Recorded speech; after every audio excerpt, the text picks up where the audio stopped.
Dans un instant, nous aurons avec nous le professeur Jean-François Toussaint. Pourquoi le professeur Jean-François Toussaint? Parce que je pense qu'il est bon, dans cette psychose générale que nous vivons depuis des mois, d'avoir un scientifique décalé, un peu comme le professeur Raoult, et qui nous offre la possibilité de nous questionner, de ne pas nous laisser emporter par la terreur, plus ou moins volontaire, que nous subissons. Alors on va sortir des chiffres pour amorcer le dialogue avec le professeur Toussaint. Je rappelle qu'il est épidémiologiste, qu'il est cardiologue, il a une carrière de sportif de haut niveau et il essaie de disséquer ce qui est le fond même de l'être humain, à savoir la physiologie. Les cas tels qu'ils nous apparaissent. Alors hier, on dit, si on est dans l'alarmisme, oh là là, c'est terrifiant, il y a une nouvelle vague, 4771 cas. Je rappelle ce que sont les cas. Ce sont simplement des personnes qui ont rencontré le virus ou qui sont porteuses du virus. On fera la nuance dans un instant avec le professeur Toussaint. Ce qui fait qu'au total, on a eu, depuis le début de l'épidémie, 229 814 cas confirmés en France. Le nombre de décès, 30 480. Les hospitalisations actuellement, 4 748 moins 58 et 380 personnes en réanimation, soit plus 6. Si on regarde ce qui se passe ailleurs, eh bien au Danemark, on a un taux de personnes touchées par le Covid de 0,10. En Suède, là c'est la létalité, en Suède, 0,84%. Aux Pays-Bas, 0,37%. En Norvège, 0,18%. En Espagne, 0,78%. Et la France, le taux est de 0,34%. Pourquoi avoir choisi ces pays-là ? Tout simplement parce que, en particulier, le Danemark, la Suède, la Norvège et les Pays-Bas, eh bien, il n'y a pas de masque obligatoire. Professeur Toussaint, bonjour. Bonjour. Merci d'être avec nous. Je pense que la première chose à faire entre nous, c'est de bien expliquer ce qui se cache derrière le chiffre du jour que certains veulent affolant, à savoir le nombre de personnes détectées. Rappelons qu'il y a deux sortes de tests. Il y a le test qui montre les anticorps que l'on a générés. Et donc, par exemple, si on a été contaminé il y a 2 ou 3 mois, il peut rester des traces d'anticorps, mais il n'y a plus de virus. Et il y a les tests qui montrent que l'on est actuellement avec le virus sans pour autant développer la moindre pathologie. Absolument. Et d'autre part, je pense que le chiffre du jour que vous avez montré là, plus encore que les 4700 qui vont passer à 5000 demain, c'est le chiffre 12, le nombre 12 que vous avez montré, qui est le nombre de décès totaux qui sont survenus pour des raisons de Covid hier, repris par Santé publique France. Une fois de plus, ce sont ces chiffres-là qui, au final, nous donnent l'intensité d'une pandémie. Et nous avons été à plus de 1400 décès le 7 avril. Nous en avons connu 12 hier. On voit que cette réduction de moins 99% est une signature en soi de la réduction massive de l'épidémie pour plusieurs raisons dans notre pays. Soit parce que le virus a changé et on commence à comprendre un certain nombre de ces mutations, en particulier sur des protéines d'enveloppe, les protéines spike. De grand nombre de publications viennent progressivement nous dire que ce virus évolue dans sa nature et c'est normal lorsqu'il passe d'une personne à une autre, d'une muqueuse à une autre, il va avoir des cycles de reproduction qui introduisent des mutations aléatoires et spontanées, successives. Le deuxième, c'est que notre immunité, notre système de défense est en train de s'adapter et cela est en train de se révéler justement dans le très grand nombre de cas qui sont diagnostiqués, c'est-à-dire qu'on va avoir avec ces tests de PCR, ceux qui vont trouver un fragment de virus, la capacité de dire que nous avons rencontré ce virus, qui peut être, je l'ai dit, moins grave dans son taux d'agressivité, mais qui montre aussi que on peut avoir des fragments d'un virus qui est totalement inactif, lui. On peut encore avoir... Est-ce que, professeur, par exemple, si on testait... Pardon, excusez-moi. Si on testait les gens par rapport au virus de la grippe classique, est-ce que l'on aurait aujourd'hui un nombre de tests qui nous permettrait de nous dire, et presque de nous affoler, en disant, regardez, ils portent le virus ou parce qu'ils ont des anticorps de cette grippe qui a régné cet hiver? Bien sûr, et c'est un des effets sur lequel on voit, en fonction de la phase épidémique de la grippe, une augmentation du nombre de cas sévères, puisque la grippe, elle aussi, donne des syndromes de détresse respiratoire, en particulier chez les sujets les plus fragiles, mais là, elle touche beaucoup plus les sujets jeunes encore aussi.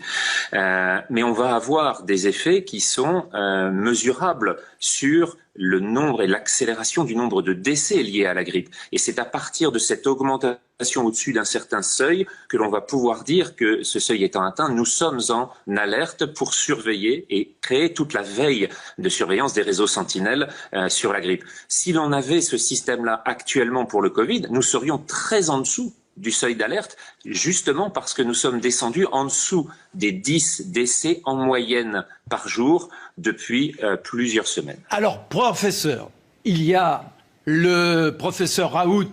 Je dirais qu'allez, s'il y a un camp de contre-scientifiques, il y a vous, il y a le professeur Raoult, il y a le docteur Freud. Je ne sais pas si on dit Freud ou Freund, puisqu'il y a un N, voilà. Oui.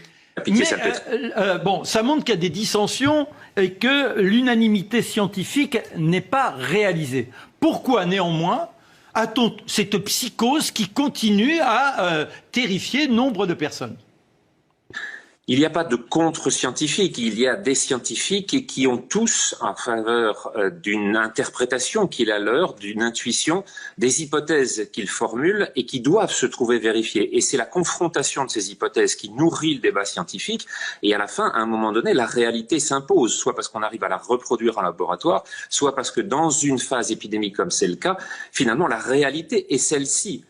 Et elle donnera à la fin de cette phase l'exacte définition de ce qu'elle fut. C'est difficile de le dire au départ, mais on sent bien que ces intuitions, que ce soit chez ceux que vous avez cités, que ce soit sur d'autres, vont avoir deux formes de comportements différents. Et donc, on est là dans une phase dans laquelle la conclusion, professeur, néanmoins, vous dites à la fin, on verra le bilan. Ça, c'est gentil, c'est sur le plan scientifique. Mais pour le citoyen, et c'est peut-être que dans nos façons de raisonner, il faudrait nous placer face à des personnes à risque. On est tous concernés par la diffusion du virus. Mais d'un autre côté, on a aussi chaque individu qui est citoyen et qui peut revendiquer une idée de liberté. Alors là, en l'occurrence, on nous dit qu'il faut mettre le masque et nombre de mesures sanitaires qui sont prises. Et comment peut-on justifier une sorte d'emballement de mesures qui nous restreignent alors qu'il n'y a pas de certitude scientifique ? Eh bien, c'est justement là qu'il faut les fonder sur des bases qui sont des bases de preuves assurées à donner. Et ces preuves-là n'existent pas, par exemple, sur les masques imposés en milieu ouvert en fin de phase pandémique pendant l'été. Cette mesure-là, qui se répand dans toutes les villes françaises, ne repose que sur du mimétisme social et absolument pas sur des preuves démontrées. En milieu clos, en hiver, le masque est très important pour limiter la transmission et la dangerosité du virus. En fin de phase pandémique, en été, en milieu ouvert, il n'y a aucune démonstration. Et on voit bien là que c'est l'effet de la panique dont vous parliez qui est très prédominant. Non, dernier point, après Non, mais parce que je crois qu'il est bien d'avoir quand même un avis, et puis après on va tourner autour de la table. Le dernier point, c'est que là je remarque une dissension avec le professeur Raoult. Le professeur Raoult dit le confinement a conduit à une augmentation des cas parce que les gens étant les uns sur les autres, et vous dites exactement le contraire. Alors vous voyez que même quand on est dans un camp, c'est pas si unanime. Soyons clairs. D'abord, il n'y a pas de camp. Il y a un certain nombre de réflexions qui viennent et qui s'échangent. Ensuite, le deuxième point, le confinement n'a absolument pas fait la preuve de son efficacité, tout simplement parce qu'il n'a pas été testé avec des groupes contrôle. Et surtout, ce que l'on voit maintenant, c'est les effets secondaires de long terme, les effets dans les EHPAD où on a eu une augmentation de la mortalité, et les effets socio-économiques qui vont avoir des effets contraire très largement supérieur aux 12 000 personnes, seulement 12 000 personnes qui sont la surmortalité des semaines du 15 mars au 20 avril en France. Il n'y a eu de surmortalité que sur 12 000 personnes qui sont décédées en excès du Covid par rapport aux années précédentes. Et c'est par rapport à cela que l'on va devoir maintenant, vous le mentionniez dans le JT juste avant, avoir tous les effets sur les personnes dans la culture, sur la recherche, mais même sur les hôpitaux qui ne vont plus avoir le soutien économique nécessaire en raison de l'effondrement qui nous attend à cause de ce confinement. Alors, restez avec nous, professeur, on va faire un tour de table. Ajoutons quand même, en plus, que sur ces 12 000 cas, il y a nombre de cas qui sont simplement des suspicions, car les personnes qui mouraient en EHPAD n'avaient pas tous un test de vérification, et donc on estimait que si une personne dans l'entourage avait été porteur du virus, on estimait que la personne était décédée du corona. Elisabeth, moi je bois, d'abord je vous remercie d'avoir invité le professeur Toussaint, je bois vos paroles. Il est là. Il se cache, mais il est là. Il se cache, très bien. Je bois vos paroles, mais tout de même, vous nous avez cité quelques noms, pardon, moi je suis frappé, j'écoute les informations, et j'entends un certain nombre, mais pratiquement, je dirais que c'est 80-20, 80% de vos confrères nous expliquaient toute la journée que c'est terrible, qu'il faut mettre des masques partout, que l'épidémie n'est pas du tout contrôlée, bref, que nous allons vers la catastrophe. Alors, que les politiques, à la limite, nous chantent cette ère-là, si vous voulez, parce qu'ils ont tellement peur ensuite d'avoir des procès. C'est l'effet Jospin, ça. Oui, non, mais non, c'est pas seulement. Il faut reconnaître, si vous voulez, que tout le monde vit sous la menace. Non, tout le monde vit sous la menace d'être traîné devant le tribunal, devant la Cour de justice, etc. Donc ça, mais, et c'est ça ma question au professeur, j'ai beaucoup de mal à comprendre, si vous voulez, sinon pour des raisons peut-être inconscientes, de pouvoir, si vous voulez, de pouvoir médical. Pourquoi les médecins, au lieu de nous rassurer, alors qu'on voit bien que le nombre de cas à l'hôpital n'est pas en train d'augmenter, peut-être que ce sera le cas demain et il sera toujours le temps d'avoir peur, si vous voulez, mais je ne comprends pas pourquoi les médecins nous chantent cette ère-là, et je dois vous dire que ma confiance dans le corps médical commence vraiment à baisser. J'en ai ras-le-bol de les entendre. Chère Elisabeth, avec leurs injonctions. Peut-être qu'ils disent ça parce qu'ils ont vu des gens mourir. Peut-être qu'ils disent ça. Mais on voit toujours des gens mourir dans les hôpitaux. Excusez-moi, c'est déraisonnable comme argument, mais j'aimerais la réponse du professeur, en fait. Alors, attendez, parce que il est important de rappeler que Laurence Sayet... Je suis faite par ces discours, parce que je pense qu'on est aujourd'hui... Non, mais je respecte. Mais on est aujourd'hui dans une phase très importante où on prépare la rentrée. On essaie de mettre en place un principe de précaution. En politique, c'est pas seulement avoir peur des procès que de mettre en place des choses. C'est pas ce qui anime seulement les politiques. Mais il y a quand même, quand on est décideur, toujours l'envie de protéger ses citoyens. Donc, de dire je ne veux pas être protégé à ce point. Non, mais que vous ne vouliez pas, madame, c'est votre choix. Mais parlez de ça à tous les gens qui ont perdu des Non, proches. mais le cas particulier... On vit à l'heure du plus fou, ça. Non, mais attendez. Respectez quand même tous les gens qui sont morts du Covid. Mais qui ne respectent pas... Parce qu'on a l'impression que tout à coup, on serait dans une forme d'histoire racontée, que cette maladie ne serait pas si grave et tout ça. Parce qu'il y a... pourquoi ne pas mettre en place un principe de précaution avec des règles simples pour être sûr, au moins pendant quelques mois, de protéger la population, au lieu d'attendre de compter les morts. Mais donc, quand on aura la prochaine grippe, on va remettre une précaution. De précaution en précaution, on vit sous des bulles. Mais si, la grippe, parce que la vie avec les masques n'est pas la vie, tout simplement. Pour le moment, faisons quelques semaines de masques, le temps de passer la rentrée. Professeur. C'est pas comme si au niveau international, tout se passait bien et qu'il n'y avait pas de problème. Mais non, mais moi je suis d'accord pour les masques en milieu fermé, comme l'a dit le professeur. Quand on m'expliquera qu'il y a des contaminations quand on se croise dans la rue, je voudrais bien mettre le masque dans la rue. Là, on nous fait mettre le masque dans la rue pour montrer qu'on nous protège. Eh bien, je trouve ça... Professeur, vous êtes cardiologue. Alors c'est important parce que cardiologue, ça signifie que vous vous intéressez à notre respiration. Est-ce que le masque...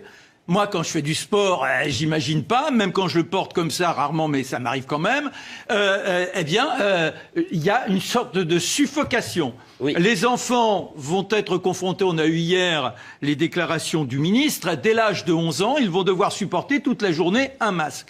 Est-ce que c'est préjudiciable à la santé de tout un chacun, en sachant que nous fabriquons des plaquettes et nous avons des réserves de globules rouges et de globules blancs qui sont liés à notre respiration, au travail des poumons? Alors, il ne faut pas, bien entendu, avoir sur ces aspects-là autant d'inquiétudes. Sur la partie d'impact physiologique, elle est mineure. Le problème est beaucoup plus dans celui et de la communication et dans celui des préventions qui seront retenues. Or, comme je le disais tout à l'heure, ces masques sont très utiles pendant la forme de transmission agressive et létale, celle que nous avons connue en février, en mars et en avril de cette année. Elle n'a fait aucune démonstration, y compris dans l'ensemble de la relecture de la littérature qu'en a fait le Haut Conseil de santé publique dans son avis de vendredi dernier. On ne voit aucune notion, aucune étude qui a pu être faite en milieu extérieur en été, en fin de phase pandémique. Donc en fait, ce masque, on ne sait pas du tout s'il va servir, et le plus évident, c'est pour l'instant qu'il est strictement inutile dans les conditions extérieures. Alors dans les écoles, dans les milieux clos, s'il n'y a plus d'épidémie, ça va être à peu près la même chose, surtout que les enfants sont, on le sait, peu transmetteurs et très rarement porteurs des formes graves de la maladie, qui n'existent plus en ce moment. Donc de précaution, effectivement, on peut l'avoir pour quelques semaines dans les écoles, mais dans les milieux ouverts, dans les rues, dans les grandes métropoles françaises, là, on n'a aucun argument pour pouvoir le juger. Et c'est pour ça que j'ai cité le Danemark, la Suède, les Pays-Bas, les Norvèges, qui n'obligent pas au masque, et apparemment, quand on regarde les chiffres, il n'y a pas d'affolement. Ils ne se sont pas encore exprimés, ils ont quand même le droit à la parole, sinon ce n'est pas à peine qu'ils viennent. Alors, je me tourne vers Éric Kerr, et puis après, bien évidemment, je demanderai à Frédéric Deney ce qu'il en pense. Moi, ce que je suis surpris, enfin, de cette période du confinement et de post-confinement, la politique, c'est pas une science exacte. Mais je croyais que la médecine était quand même une science exacte. Et qu'est-ce que j'ai vu un peu plus que la politique. Et qu'est-ce que j'ai vu quand même pendant ces débats? J'ai vu des grands médecins s'écharper, encore plus qu'en politique, vaccins, masques, tests, médicaments. Et donc, ça crée quand même... Je comprends qu'il y ait des divergences, mais toutes ces divergences créent quand même une confusion et peut-être un agacement, un climat anxiogène du côté de la population. Je le déplore. Je pensais qu'on trouverait une plus grande unanimité de la part du corps médical. Oui, mais sauf que il n'y a pas, déjà en science, quelle qu'elle soit, regardez en astronomie, toutes les lois sont constamment bouleversées, il n'y a pas de vérité. Et la médecine, la physiologie, vous êtes physiologiste, professeur, c'est encore plus vrai. Quand je parlais, par exemple, la dernière découverte par rapport aux poumons, on disait les poumons, ça sert à respirer, point final. En 2017, c'est une jeune chercheuse française qui a mis en évidence le rôle de fabrication des plaquettes dans la respiration par les poumons et comment également ça permettait d'avoir un renouvellement des globules rouges et des globules blancs. En 2017, donc ce sont des connaissances extrêmement récentes. Ça montre bien que vous êtes à l'affût, je dirais, des avancées et des découvertes pour mieux comprendre ce qu'est la vie, si on y arrive complètement un jour. Vaste programme. On vous Trouver des éléments qui permettent de comprendre les cohérences. Or, dans un combat comme celui que mène une espèce face à un virus agresseur, c'est l'idée de ces cohérences et l'idée de ces logiques en fait, une course à l'armement, et on voit que les mutations actuelles du virus et les renforcements de nos immunités sont actuellement en train de faire basculer ce combat en notre faveur.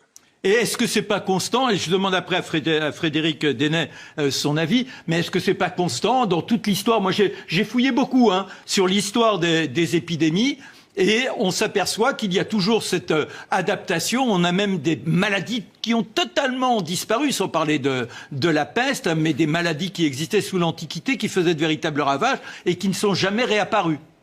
Oui, malheureusement, la peste n'a pas disparu et elle pourrait revenir dans les prochaines années, malheureusement. Mais pour toutes les autres, le SARS-1, le cousin de ce SARS-CoV-2 en 2003, a disparu sans qu'on en comprenne absolument la raison. Et c'est en ce sens qu'il faut comprendre beaucoup plus la dynamique de l'épidémie que la variation sur telle ou telle sous-protéine dans lequel on n'arrive pas à corréler les éléments cliniques et les éléments de laboratoire. Et c'est là où il faut être très respectueux par rapport aux doutes de la science, entre guillemets. Frédéric? Oui, ce que nous montre le professeur, et je suis très content de l'avoir entendu par rapport au confinement, il a parlé de groupe témoin. La science c'est aussi de la statistique. Alors ça décrit la réalité, jamais la vérité. Donc la réalité d'aujourd'hui est décrite de façon différente demain. C'est pour ça qu'on ne peut pas avoir d'unanimité, y compris en médecine. Ouais. Même si le Conseil scientifique a pu donner l'impression qu'il savait tout et qu'il s'imposait au pouvoir démocratiquement élu. Mais ce que vous avez dit, professeur, sur le confinement est très juste. Il faut un groupe témoin. Il n'y a pas de groupe témoin. C'est la raison pour laquelle ce que disait le professeur Raoult était un peu bizarre, parce que son groupe témoin était tellement réduit que... Il y a un double Raoult. Il y a celui qui a une analyse de l'épidémie en général, et puis celui qui professe un traitement, la chloroquine. Ouais, qui aurait plutôt mieux fait de se taire d'ailleurs à ce moment-là. Non, mais d'accord, mais c'est pour bien dire qu'il y a deux on va pas reparler du professeur Raoult, mais sur le confinement, est-ce qu'il était utile ou pas? J'en sais rien. En tout cas, il était utile au moins pour une chose, c'est pour ne pas saturer les hôpitaux. Et si aujourd'hui on reparle de masques et on agite à nouveau la menace du confinement, c'est pour que les hôpitaux ne soient pas à nouveau saturés, parce que contrairement à ce que l'on pourrait laisser penser, la situation s'est pas améliorée. Il y a toujours aussi peu de moyens. Les personnels médicaux dans les hôpitaux sont toujours aussi épuisés. Oui, mais les hôpitaux ne travaillent toujours pas avec le privé, les hôpitaux ne travaillent toujours pas avec les médecins de ville. Non, mais c'est-à-dire que là, on est en train de dire, il y a une impéritie. Oui. Et puis d'un autre côté, ça nous condamne à devoir supporter, alors que il y a une diminution. C'est quand même important ce que nous disait le professeur Toussaint tout à l'heure. Il peut réinsister s'il le souhaite. C'est sur le fait qu'aujourd'hui, le virus se répande, bah oui, il ne va pas s'arrêter, il ne part pas en vacances, etc., etc. Ça marche, faudra vivre avec de toute façon. Mais je pense que derrière le gouvernement, pour le peu que je connaisse du monde médical, c'est vraiment la peur d'une nouvelle saturation des hôpitaux qui conduirait cette fois-ci à une ruine physiologique. Je veux dire quand même sur un point que la saturation des hôpitaux a été très importante à planifier au moment où on ne connaissait pas la hauteur du tsunami, et finalement, en février, c'était un des objectifs importants. Maintenant qu'on a vu ce dont il s'agissait et qu'on a passé cette vague, il faut aussi retenir que plus de 50% de l'activité médicale, dans les hôpitaux ou en médecine libérale, s'est arrêtée pendant cette pandémie, et qu'on n'a pas pu avoir la capacité de suivi de l'ensemble des autres personnes malades et des autres pathologies. Et on reprend très difficilement actuellement. Un grand nombre de services sont encore à 20, 30, 40% seulement de leur activité. Et on voit bien que les conséquences du confinement maintenant, qui sont liées à cette peur initiale, doivent être surpassées de façon à ce que l'on puisse reprendre et continuer à traiter les gens qui ne sont pas seulement des malades du Covid. Deux, trois petites questions et puis après on se quittera, professeur Elisabeth. C'est d'abord, à ma connaissance, si vous voulez, c'est là encore, on est dans une sorte de catastrophisme. On veut encore nous montrer que c'était terrible. C'était terrible peut-être, mais il se trouve que nos hôpitaux ont tenu. Je veux dire, peut-être à l'exception, peut-être le seul qui a été saturé en région parisienne, c'était à Vicenne, si je ne m'abuse. Moi, j'ai des amis dans beaucoup d'hôpitaux parisiens. Si vous voulez, excusez-moi, j'ai des amis qui étaient à la Pitié. Ils ont attendu des malades. Je veux dire, donc il faut. Non, mais ça c'est la première chose. La deuxième chose, c'est que si on ne prend effectivement qu'un critère dans l'existence, la protection de notre santé, si vous voulez, on peut aussi se mettre dans des bulles et arrêter de vivre. Et non, mais je voudrais terminer deux phrases. Oui, d'accord, je vais quand même terminer. J'ai pas fini mon raisonnement. Je veux dire, je suis tout de même frappé que dans cette affaire de masques, si vous voulez, personne n'a l'air de. On a voté une loi qui interdisait la burqa parce que chez nous, on montre son visage, si vous voulez. En termes de vie sociale, de qu'est-ce que ça représente dans notre existence, si on nous oblige à mettre le masque quand il n'est pas nécessaire, pour moi, c'est une privation de liberté et un changement anthropologique quasiment qu'on est en train de nous imposer et qui me semble tout à fait démesuré par rapport à l'enjeu, comme vient de le dire monsieur. Le masque dans la rue, c'est juste pour montrer qu'on fait quelque chose, c'est de la com. C'est exactement ce que monsieur nous a dit. Le dernier point, professeur, et puis après je vous fais rebondir, c'est est-ce que le fait d'être dans ce traumatisme, on n'a pas un affaiblissement de nos défenses immunitaires parce qu'on est dans la peur? La psyché agit quand même sur notre physiologie, vous qui êtes physiologiste. On a surtout une baisse de nos défenses démocratiques, me semble-t-il. Oui. Et sur cet aspect-là, il va être important de reprendre la réalité là encore en face pour savoir comment retrouver sur l'ensemble des capacités démocratiques une décision qui redevienne sensée et qui tienne compte de la réalité. Là, il me semble qu'il y a un point très fort. Le président de la République s'est exprimé hier en disant qu'il n'y aurait pas de reconfinement. Il fait le bilan de l'ensemble de ces 6 mois passés et il reconnaît que cette mesure a été suivie d'effets considérables qu'il va devoir traiter maintenant, au même titre que le Parlement.